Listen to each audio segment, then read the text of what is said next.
이사야 53장 1절부터 6절까지의 말씀을 저 한 절 여러분 한 절 읽겠습니다. 우리가 전한 것을 누가 믿었느냐? 여호와의 팔이 누구에게 나타났느냐? 그는 주 앞에서 자라나기를 여다는 생각고 말만한 생각과 엉터리 같아서 온 모양도 없고 풍채도 없은즉 우리가 거기에 hun무할 만한 아름다운 것이 없도다.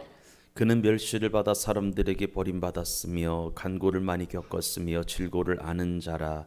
마치 사람들이 그에게 얼굴을 가리는 것 같이 멸시를 당하였고 우리도 그를 귀히 여기지 아니하였도다. 그는 실로 우리의 질고를 지고 우리의 슬픔을 당하였거늘 우리는 생각하기를 그는 징벌을 받아 하나님께 맞으며 고난을 당한다 하였도다. 그가 찔림은 우리의 허물 때문이요 그가 상함은 우리의 죄악 때문이라. 그가 징계를 받음으로 우리는 평화를 누리고 그가 채찍에 맞음으로 우리는 나음을 받았도다.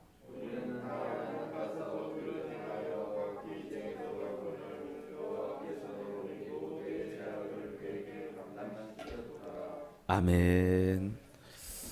아까 안 집사님 기도하실 때 설교하시는 분들을 위해서 기도할 때 선포라고 하는 말을 했는데 정말로 중요하고 필요한 말씀이었는데, 여러분 설교는 어떤 토론이 아닌 거 아시죠? 하나님 말씀을 제가 기도하면서 준비한 말씀을 여러분들에게 선포하는 거예요. 여러분들은 잘 믿음으로 받아 먹고 돌아가시기를 주의 이름으로 축복합니다. 한번 설교 제목인데요. 한번 읽어보겠습니다. 시작. 그리스도를 따라 살아가기, 이런 제목으로 말씀을 나누겠습니다. 오늘은요 고난주간의 시작인 종려주일입니다. 그래서 오늘은 예수 그리스도께서 우리를 위하여 당하신 그 고난을 다시 한번 깊이 생각해보고, 그리고 어떻게 고난주간을 보내는 것이 예수님의 십자가 사랑을 깨달은 신앙인의 성도의 태도인지에 대하여, 자세인지에 대하여 한번 생각해 보고자 합니다.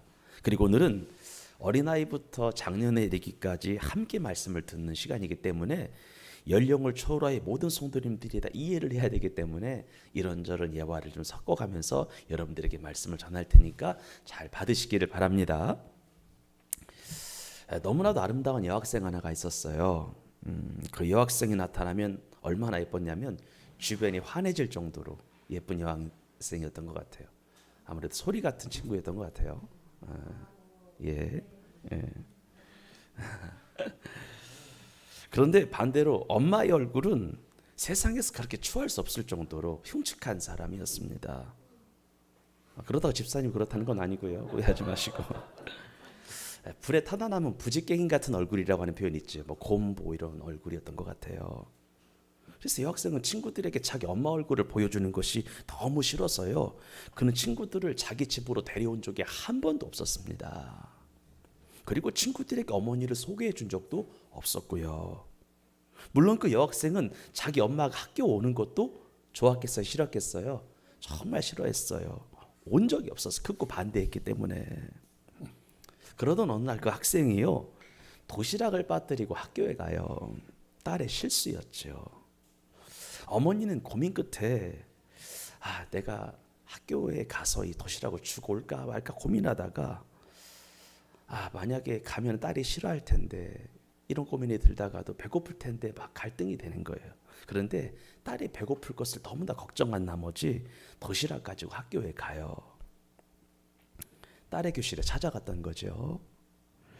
그리고 어머니는 딸의 교실을 찾아가서 도시락을 딸에게 건네주는데 그 여학생은 얼굴이 하얗게 질리는 거예요. 왜냐하면 어머니가 학교에 올 것이라고는 생각했던 거예요, 못했던 거예요? 못했던 거예요. 그래서 학교에 온 어머니로 인하여 무척 당황한 것입니다. 그때 친구들이 물어요. 저 여자가 도대체 누구냐고 물어요. 여자친구들이. 그때 이 여학생은 엄마의 도시락을 받으면서 친구들에게 엄마가 듣는 데서 이렇게 말해요. 우리 집 식모라고 말해요. 파출부라고 말해요. 그리고 이 학생은 도시락을 빼앗듯이 막 가지고는 교실을 막 불이 나게 들어가요. 그날 수업이 다 끝나고 방과 이후에 집으로 돌아온 여학생은 울며 불며 어머니에게 대들었습니다. 도대체 왜 학교에 왔냐고. 이제 내가 창피해서 어떻게 학교에 다니겠냐고. 엄마 얼굴이 이렇게 공개가 됐는데 내가 어떻게 학교에 다니겠냐고 엄마한테 막 삿대질을 하면서 막 대드는 겁니다. 그때 어머니가 울고 있는 딸 옆에 앉아 말하기 시작을 하죠. 사랑하는 딸아, 엄마 얼굴이 이렇게 흉측하고 일그러진 사연이 있다라고 하는 거예요. 아주 어렸을 때였는데 아버지는 회사에 출근하시고 나서 나는 집 바깥에서 빨래를 하고 있었어. 그런데 집 안에 원인 모를 불이 났던 거야. 집 안에는 어린아이인 너 외엔 아무도 없었어. 내가 불이 난 것을 알았을 때 이미 온 방이 불길이 휩싸여가지고 온 집안이 불덩어리였어. 그때 나는 생각할 틈도 없이 불구덩이에 뛰어들었던 거지. 사람들은 다 말렸어. 소방수도 저 안에 있는 어린아이 포기하라고 했을 정도로 불길이 치솟았는데 나는 달려갔어. 그리고 나는 안방으로 뛰었어. 그러면서 안방 문을 여는데 어쩔 줄 몰라며 자지러지게 우는 너를 부둥켜 안고 뛰쳐나왔어. 그때 나는 너를 안고 있었기 때문에 두 손으로 너를 감싸고 있었기 때문에 얼굴을 뭔가로 가릴 수가 없었어.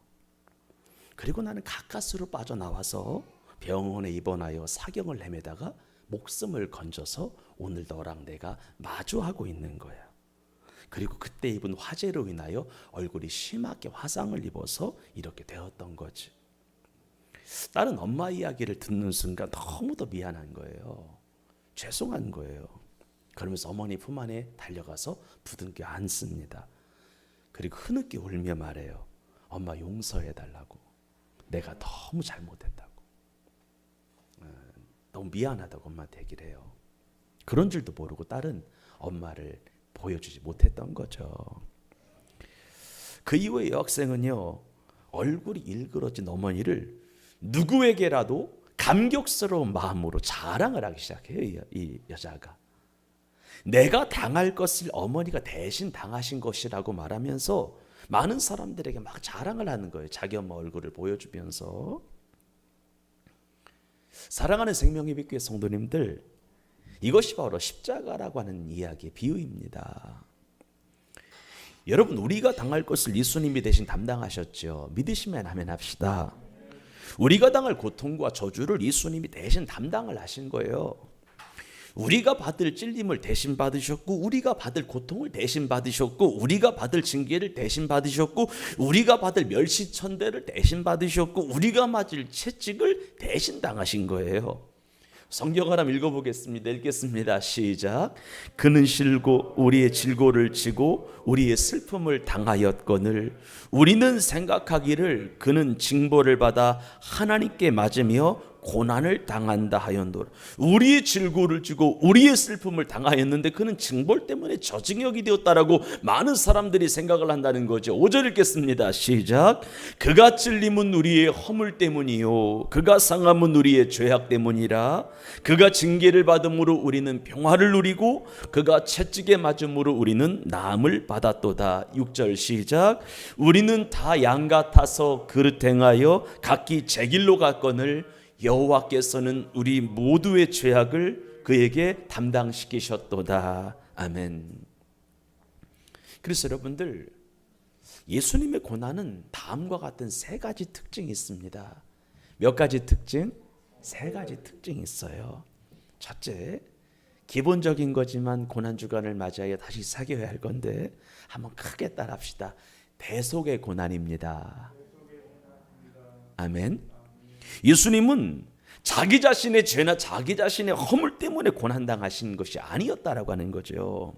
예수님은 자신의 과오나 자신의 허물로 인하여 자신의 범죄로 인하여 고난과 역경 가운데 처한 것이 결단코 아니었다라고 하는 것이지요. 오직 죄인된 우리를 위한 죄인된 우리를 대신하는 고난이었다라고 하는 것입니다. 보통 이것을 신학적인 용어로 대속, 나를 위한 속, 나를 대신한 죽음이라고 말하는데 어디까지나 예수님은 누군가를 대신하여 우리를 대신하여 십자가에서 고난을 당하신 것입니다.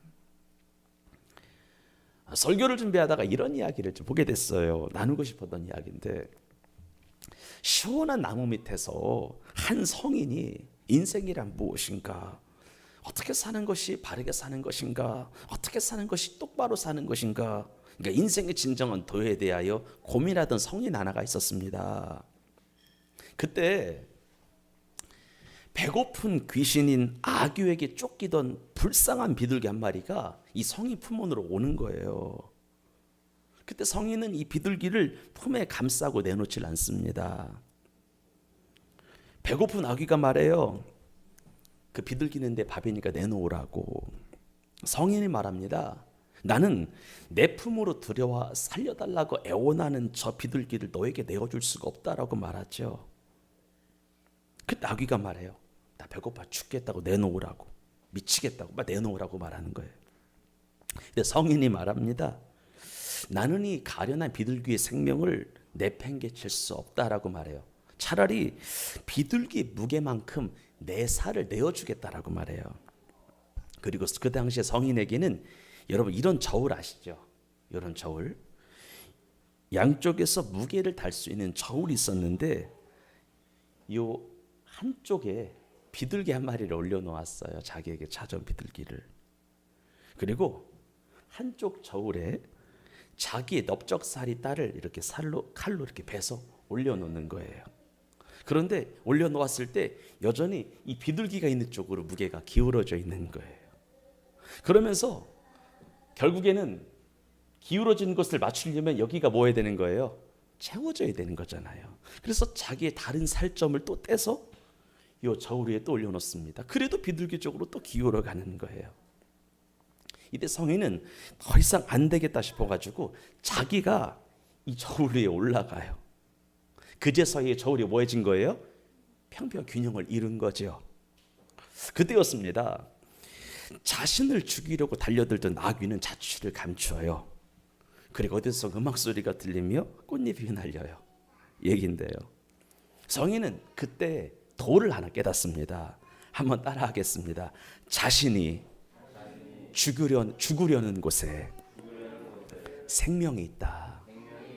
아멘. 아멘. 이건 내가 이 이야기를 들으면서 아멘이 되더라고. 죽으려는 곳에 생명이 있다.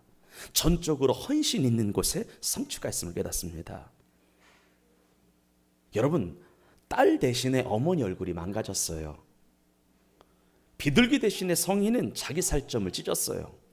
예수님은 우리 대신에 고난당하셨음을, 죽으셨음을 믿으시기를 바랍니다. 생각해야 되는 대속의 고난이에요. 두 번째는 어떤 고난이냐면 한번 크게 따라해요. 자청의 고난. 어떤 고난이요? 자청이 뭐의 약자예요? 내가 청했다라고 하는 거예요. 여러분, 예수님이 당하신 고난은 자청하신 고난이었고 예수님이 당하신 죽음은 자초한 죽음이었다라고 하는 것입니다. 여러분, 사람들은요, 성경에 보니까 예수님이 힘이 없어서 능력이 없어서 죽음 당한 것으로 알고 있는 사람들이 많은데요, 사람들은 예수님이 죄를 지어서 하나님께 벌을 받아, 징벌을 받아, 징계를 받아 죽었다라고 생각하는 사람들이 많은데요, 예수님은 능동적으로 자발적으로 자청하여 십자가를 지셨음을 믿으시기를 바랍니다. 예수님의 고난은 자청한 고난이었고 예수님의 죽음은 자초하셨다라고 하는 거예요, 본인이. 여러분, 사도 요한 아시죠? 사도 요한은 요한복음 10장에서 예수님의 죽음에 대하여 말하는데 예수님의 고난은 스스로 당한 고난이라고 말씀하시고 있는 것을 보게 되는데, 요한복음 10장 17절 18절의 말씀을 한번 크게 읽어보겠습니다. 시작.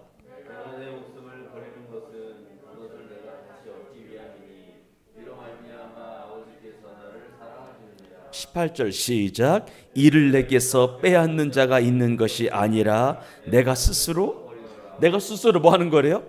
내가 스스로 버리는, 내 생명을 누군가 빼앗을 권리는 없었다라고 하는 거예요. 근데 예수님은 우리를 위하여 그냥 버리신 거죠. 자청하신 거예요. 자청한 고난, 자초한 죽음이다라고 하는 거예요. 여러분, 예수님은 고난을 자초하신 분이시죠. 예수님은 자청하여 가시멜류관 쓰셨고, 자청하여 창에 찔리셨고, 자청하여 채찍에 맞으셨고, 자청하여 못에 찔리셨습니다. 예수님은 우리 허물을 위하여 자청하여 고난받으셨고 죽으셨다라고 성경이 말하고 있는 거죠. 예수님은 온몸이 고난으로 온몸이 몹시 상하셨습니다. 가시면류관으로 머리가 상하셨어요. 채찍으로 온몸이 상하셨어요. 못에 박힘으로 손과 발의 대못이 크게 상하셨어요. 창에 찔림으로 옆구리가 찢어지고 가슴이 상하셨어요. 그런데 그분의 상함은 바로 나의 죄악 때문이었다라고 하는 거예요. 예수님은 나의 원죄와 나의 자범죄 때문에 나를 살리시기 위하여 한번 크게 따라합니다. 자청하여 고난을 받으셨습니다. 아멘. 아무 죄도 없으신 예수님은 유대인들에게 징계받으셨죠. 빌라도에게 징계받으셨습니다. 대제사장 가야바에게 징계를 받으셨습니다. 로마 병정들에게 끌려가 또 징계를 받으셨어요. 이는 우리와 하나님 사이에 평화를 누리게 하기 위한 자청한 고난이었습니다. 결과적으로 예수님은 약 3시간 동안의 채찍에 맞으시고 9시간 동안 피를 흘리셨는데 예수님은 발바닥부터 머리끝까지 성한 곳 하나가 없었다라고 하는 거죠. 이 예수님의 실물인지는 모르겠어요. 근데 이 지경이 되셨던 거죠. 머리끝부터 발까지 3시간 동안 채찍에 맞았다라고 생각해 보세요. 온몸에 살점이 다 뜯겨진 상태였다라고 하는 것이죠. 9시간 동안 피를 흘리셨다라고 생각을 해봅시다. 근데 그 고난은 자초하신 고난, 자청하신 고난이었다라고 하는 거예요. 나 살리시기 위하여.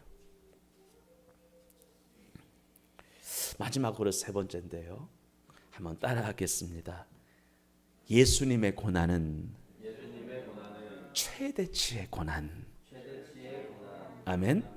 첫 번째는 뭐였죠? 대속의 고난. 두 번째는요? 자청하신 고난. 세 번째는요? 최대치의 고난이었어요. 예수님께서 죄인된 우리를 위하여 당하신 고난은 시시한 고난이 아니었다. 작은 고난이 아니었다. 십자가에 못 박혀 죽는 고난이라고 하는 것은 최대의 고난이다. 이 세상을 살아가는 사람 가운데 이보다 더 심한 고난을 받은 분이 없고 이보다 더 아픈 고난은 없었고 이보다 더 참담하고 잔악하게 죽음으로써 고난당하신 분이 없는데 최대의 고난을 받으신 분이 예수 그리스도시다라고 하는 것입니다. 여러분 이사야 53장을 쭉 읽어보게 되면 어떤 단어가 나오냐 한번 따라해 볼까요? 질고, 간고, 징벌, 고난, 찔림, 상함, 징계. 이런 말이 수시로 반복해서 등장을 해요. 질고, 간고, 징벌, 고난, 찔림, 상함, 징계. 이러한 단어들은요 모두 예수님의 고난이 극심했다라고 하는 것을 언어로 표현한 거잖아요. 예수님이 죄인들을 위하여 당하신 고난은 최대치의 고난이었다라고 하는 것입니다. 여러분 성경에 보니까 유대인들은 어떤 악인이라고 할지라도 40대 이상은 치지 못하게 법으로 율법으로 막았거든요. 그래서 여러분들 복음을 전하던 사도 바울이 사람들에게 복음을 증거하다가 매를 맞을 때에 꼭 40에 하나 감한 매를 맞았다라고 했던 거 여러분 기억하시죠? 39대까지만 맞췄다라고 하는 거예요. 왜냐하면 40이 넘어가는 순간 사람의 목숨이 끊어질 수 있다라고 하는 것에 대한 어떤 이해가 있었던 것 같아요. 그래서 40에 하나 감한 매를 맞았다라고 하는 거예요. 그런데 여러분들 예수님에게만은 채찍을 때릴 때에 수도 세지 않고 가혹하게 계속 내리쳤다라고 하는 것입니다. 끝까지. 더구나 빌라도는 예수님을 조사했을 때 죄가 없는 것을 알았어요? 몰랐어요? 알았어요. 빌라도는 예수님이 죄가 없다고 하는 것을 알았습니다. 하지만 정치가라서 군중의 인기를 얻기 위하여 예수님을 십자가에 죽도록 내버려 두었죠. 여러분 완전히 의로우신 분이 죄수가 되었습니다. 거룩한 성자가 죄인이 되었습니다. 강도짓 한 번 하지 않으시고 평생을 사랑하고 헌신하고 희생하는 삶을 사셨던 분이 강도와 함께 죽으셨습니다. 완전한 의인이 최고의 악은 취급받으시면서 비참하게 잔혹하게 고통의 죽음을 맞이했다라고 하는 거죠. 왜? 내 죄가 컸기 때문입니다. 그 죄의 무게만큼 고난이 따라오는 건데 인간이 우리가 지은 죄가 너무 무게가 있었다. 너무 컸던 거예요. 사랑하는 여러분, 사람들은 평안을 좋아하는데 예수님은 고난을 자초하셨죠. 사람들은 밝게 살려고 하는데 예수님은 어둠 속을 걸어가셨습니다. 사람들은 받으려고 하는데 예수님은 주셨어요. 사람들은 더 살려고 하는데 예수님은 그만 사시고 죽으셨습니다. 사람들은 다 위에 있기를 바랐는데 예수님은 친히 낮아지셨지요. 사람들은 앞서가기를 원하는데 예수님은 친히 섬기셨습니다. 사람들은 다 쌓아놓으려고만 하는데 예수님은 자기 몸까지 십자가에 내어주시면서 모두 없애셨지요. 예수님이 같은 고난을 당하신 것이지요. 사랑하는 성도 여러분들을 이 종려주일의 믿음으로 권면하고 축복합니다. 예수님이 당하신 고난은 나의 죄를 위한 대속의 고난이자 나의 죄를 해결하기 위한 최대치의 고난을 당하신 것을 아시고요. 예수님의 숭고한 사랑의 섬김을 가슴 깊이 새기면서 이번 한 주간을 겸비함으로 겸손함으로 엎드림으로 감사의 고백으로 살아가시기를 바랍니다. 예수님의 십자가 고난을 늘 기억하고 그 사랑에 감격하여 살아가는 성도가 되기를 주의 이름으로 축원합니다. 그 사랑 끝까지 믿고 끝까지 붙들어서 절대 구원의 반열에서 이탈하지 않는 생명의 빛교회 성도들이 되기를 주의 이름으로 축원합니다. 그런데 여러분들, 요 한 가지만 더 보려고 하는데, 예수님은 십자가에서 고난을 당하실 때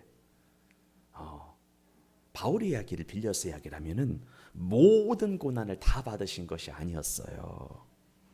우리는 주님이 십자가에 달려 죽으실 때에 모든 고난을 다 받으신 것으로 알고 있는데 약간의 고난을 남겨놓으셨다라고 바울이 말하더라고요. 그런데 이 본문을 읽어보면은 그 남은 고난은 우리가 감당해야 되는 고난이에요. 그러니까 예수님이 십자가에 고난 당하실 때 기본적인 고난은 다 담당하셨는데 약간의 고난을 남겨두셨는데 그 남은 고난은 누가 감당해야 된다고요? 우리가 채워야 하는 고난이었습니다. 그래서 바울은 골로새서 1장 24절에 이렇게 말해요. 한번 읽어보겠습니다. 크게 시작. 나는 이제 너희를 위하여 받는 괴로움을 기뻐하고 그리스도의 남은 고난을 그의 몸된 교회를 위하여 내 육체에 채우노라. 다시 한번 크게 시작. 나는 이제 너희를 위하여 받는 괴로움을 기뻐하고 그리스도의 남은 고난을, 어떤 고난이요? 남은 고난을 계속 읽어요. 시작. 그의 몸된 교회를 위하여 어디에 채운다? 내 육체에 채운다라고 하는 것입니다. 여러분, 골로새서 1장에서요 예수님이 고난을 남기셨다라고 하는 말이 있죠. 그리고 그 남은 고난을 우리가 채워야 한다라고 하는 말은 그리스도의 고난이 우리를 구원하기 위하여 부족하셨다라고 하는 말이 아니에요. 여러분, 그리스도께서는 십자가에서 죽으심으로 말미암아 단번에 우리를 위한 구원 사역을 성취하셨음을 믿으시기를 바랍니다. 그런데 여기서 골로새서 1장에서 그럼에도 불구하고 예수님이 우리를 위하여 그리스도의 고난을 남기셨다라고 하는 이 말은 뭐냐면 이런 거예요. 그리스도의 대속 사역으로 말미암아 구원받았음을 깨달은 성도라면, 그리스도의 사랑으로 말미암아 구원받았음을 확신하는 성도라면, 주의 사랑이 내 생명을 살렸음을 아는 확신하는 성도라면 이제 예수님처럼 살아야 한다라고 하는 거죠. 예수님처럼 남을 위하여 살아가는 것이 그리스도의 남은 고난을 내 육체에 채우는 것이다. 예수님처럼 하나님의 사랑을 실천해야 된다. 그리고 예수님께서 모진 핍박을 받으셨던 것처럼 우리도 십자가 복음을 받게 될 때 받게 되는 고난을 따라합시다. 기쁨으로 감내하자. 여러분, 우리가 그리스도를 따라 살 때에 받게 되는 모욕도 있고 멸시도 있고 질시도 있고 순환이 있잖아요. 그런데 바울은 이것이 그리스도의 남은 고난이래요. 그런데 이 남은 고난은 몸된 교회를 위해 내 육체에 채워야 하는 고난이래요. 예수님이 고난당하셨다라고 하는 말, 그 남은 고난을 내 육체에 채워야 한다라고 하는 이 말은 뭐예요? 그리스도의 사랑으로 말미암아 구원받았음을 확신하는 성도라면, 주의 사랑이 나를 살렸음을 확신하는 성도라면 이제 누구처럼 살아야 된다? 예수님처럼 남을 위하여, 예수님처럼 하나님의 사랑을 전하면서 십자가 복음을 전할 때에 받게 되는 고난 감내하고 감수하고 기뻐하고 즐거워하고 살아야 된다라고 하는 거예요. 그런데 여러분들, 성도가 그리스도께서 베풀어 주신 그 사랑에 감격하여 복음을 전함으로 복음으로 살면 그리스도의 남은 고난을 내 육체에 잘 채우게 되면은요, 어떠한 환난과 핍박 속에서도 그리스도의 복음을 증거하여 그리스도의 남은 고난을 내 육신에 잘 채우게 되면은요, 복음을 위하여 고난당하셨던 예수 그리스도께서 영화를 얻으셨던 것처럼, 영광 가운데 올라가셨던 것처럼 그리스도의 고난에 동참한 그리스도인들 또한 크게 따랍니다. 영화롭게 하신다. 아멘이시지요? 그래서 바울은 로마서 8장 17절에서 그리스도와 함께 영광을 받기 위하여 무엇도 함께 받아야 된다? 고난도 함께 받아야 된다라고 말씀하신 거예요.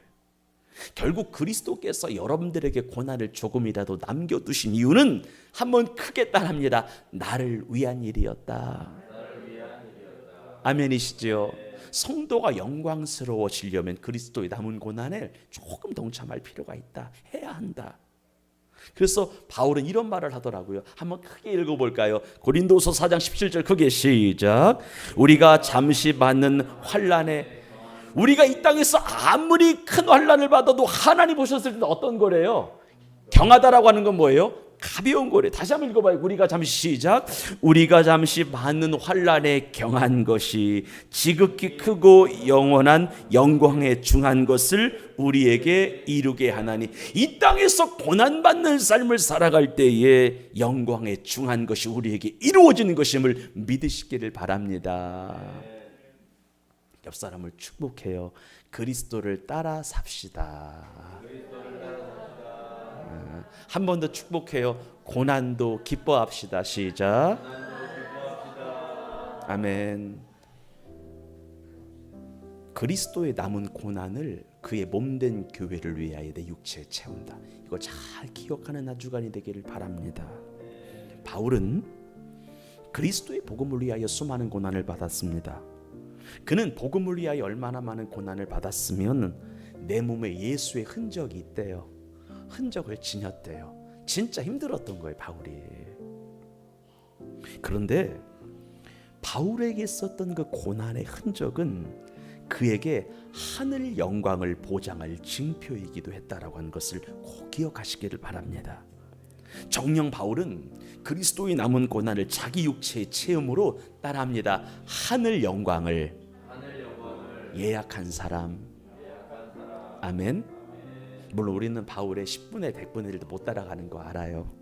하지만 그리스도의 남은 고난을 내 육체에 채우려고 노력하는 삶을 살기만 해도 하나님이 기뻐하시고 하늘에서 상급이 크다라고 여러분들을 칭찬해 주실 줄 믿습니다. 그리스도를 따라 삽시다. 그리스도를 위해 삽시다. 그리스도를 위하여 남은 고난을 내 육체에 채우는 삶을 살아갑시다. 그래서 주님 오셨을 때 영광 중에 부활하는 부활의 영광에 꼭 참여하시고요. 그 나라에서 영원에서는 축복을 누리시고요. 우리 모두 천국에서 만나 행복한 그 다음의 생을 맞이하시기를 주의 이름으로 축원합니다. 기도하겠습니다.